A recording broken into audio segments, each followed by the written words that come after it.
Selamat pagi. Sebelum kita akan lanjutkan bacaan renungan pagi kita, saya ingin berbagi hal yang sangat saya syukuri.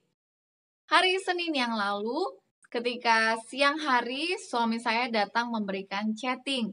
Di sana dia mengirim satu pesan gambar yang berisikan kolom-kolom isi dari suatu surat yang menyatakan bahwa suami saya mendapatkan jadwal vaksin tahap pertama dari kantornya pada hari Sabtu kemarin tanggal 10. Dan di sana disebutkan pukul 8 sampai pukul 11. Ada nama dia ditulis di sana beserta dengan pegawai-pegawai yang lain dari kantornya. Ketika saya dapatkan berita itu, saya sedih, saya dalam hati berdoa pada Tuhan. Tuhan, ini hari Sabtu, hari kami beribadah. Apakah tidak bisa di hari lain suami saya ini divaksin? Setelah suami saya pulang kerja, saya berdialog dengan dia, saya bilang, kenapa dibuat di hari Sabtu? Itu kan bukan hari kerja. Biasanya dari kantor kan kalau misalnya kegiatan-kegiatan seperti ini dibuat di hari kerja.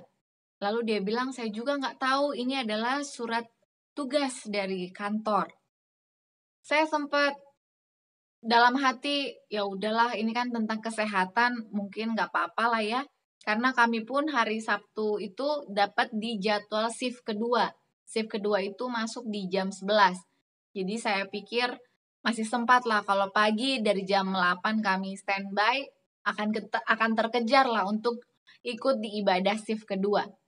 Dalam hati saya sudah sedih dan saya pun pamit izin sama ibu ketua BWA, Departemen Ibu-Ibu, karena sebelumnya saya sudah ditanya untuk minta tolong supaya membantu ketika hari Sabtu siang nanti akan merekam lagu pujian dari ibu-ibu. Lalu saya sampaikan, karena hari Sabtu suami saya akan divaksin, takutnya nanti saya datang terlambat ke gereja, jadi saya mohon digantikan dengan yang lain. Tapi saya usahakan untuk secepatnya datang. Itulah rencana saya di awal. Hari Selasa berlalu, hari Rabu berlalu, tiba-tiba Rabu sore ketika suami saya pulang, dia kasih kabar seperti ini. Besok, hari Kamis pagi, saya akan pergi bersama dengan teman-teman kantor untuk divaksin. Loh, gak jadi hari Sabtu, saya bilang. Puji Tuhan, Tuhan pindahkan rencana vaksin suami saya itu dimajukan jadi hari Kamis. Ketika saya mendengar itu, saya sangat bersyukur kepada Tuhan, sehingga kegiatan vaksin itu tidak akan mengganggu ibadah kami. Dan hari Sabtu kemarin kami pun beribadah dari pagi hingga tutup Sabat karena ada banyak kegiatan yang kami lalui. Saya bersyukur kepada Tuhan di saat saya tidak lagi punya kemampuan untuk merubah sesuatu, tapi hanya kuasa Tuhan ternyata yang sanggup untuk mengubahkan jadwal vaksin dari suami saya yang menurut saya itu satu hal yang mustahil. Inilah hal yang saya syukuri. Saya rindu Anda pun memiliki hal yang dapat Anda syukuri meskipun hanya satu, dan mari mulailah dari hal-hal yang sederhana, hal-hal yang kecil. Karena dengan semakin banyak hal-hal kecil yang kita syukuri, kita akan dapati bahwa ternyata ada banyak sekali berkat yang sudah Tuhan siapkan khusus untuk kita. Baiklah, mari kita lanjutkan bacaan renungan pagi kita hari ini di tanggal 11 April dengan judul Pikiran harus diberi makan dengan makanan suci. Ayat intinya terdapat di dalam Amsal 30 ayatnya yang kelima. Semua firman Allah adalah murni.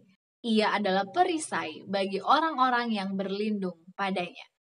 Penjelasannya, ada banyak orang yang mudah terpikat dengan buku-buku cerita.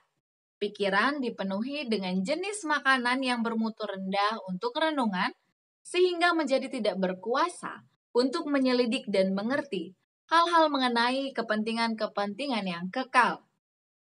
Tuhan memerintahkan kepada anak-anak dan orang-orang muda supaya menyelidiki kebenaran seperti menyelidiki harta benda yang tersembunyi, supaya tertarik dan terpesona oleh apa yang menghubungkan manusia dengan ilahi.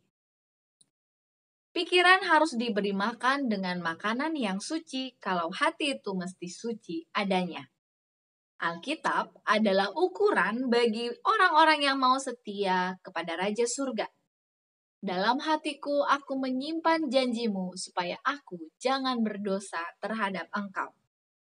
Adalah mustahil bagi orang-orang muda memiliki corak pikiran yang sehat dan prinsip-prinsip keagamaan yang benar, kecuali mereka menggemari pembacaan firman Allah.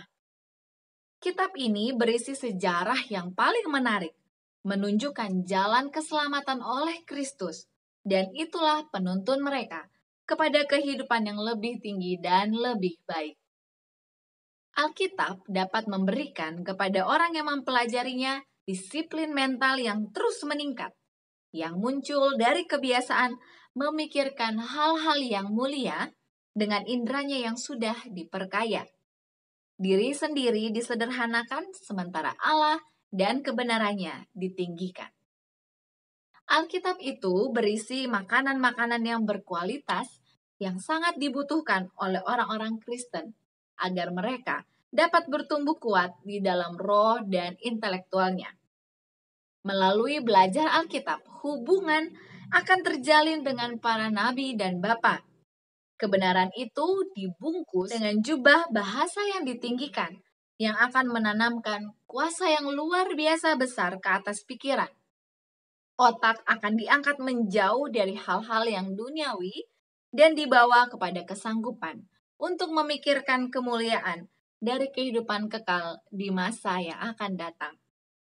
Hendaklah pemikiran, kesanggupan, latihan kemampuan otak yang tajam dikerahkan untuk mempelajari maksud-maksud Allah.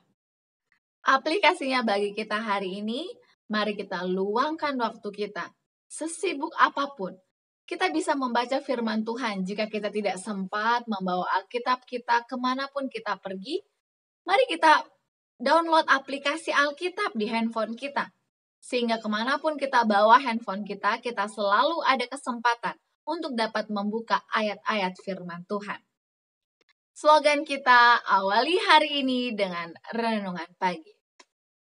Saya rindu untuk terus mengingatkan kepada kita semua, mari kita gunakan waktu kita lebih banyak untuk berdoa.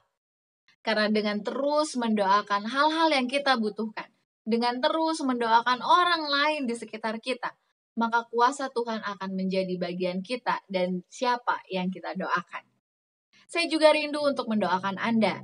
Untuk itu, jika ada di antara Anda yang ingin turut didoakan, mari Anda dapat menuliskan usulan doa Anda di kolom komentar di bawah ini. Mari kita nantikan kuasa Tuhan terjadi di dalam hidup kita, sesuai waktunya Tuhan. Sampai jumpa esok hari, mari kita lanjutkan kembali pembacaan renungan pagi kita. Kiranya Tuhan terus memberkati kita semua. Amin.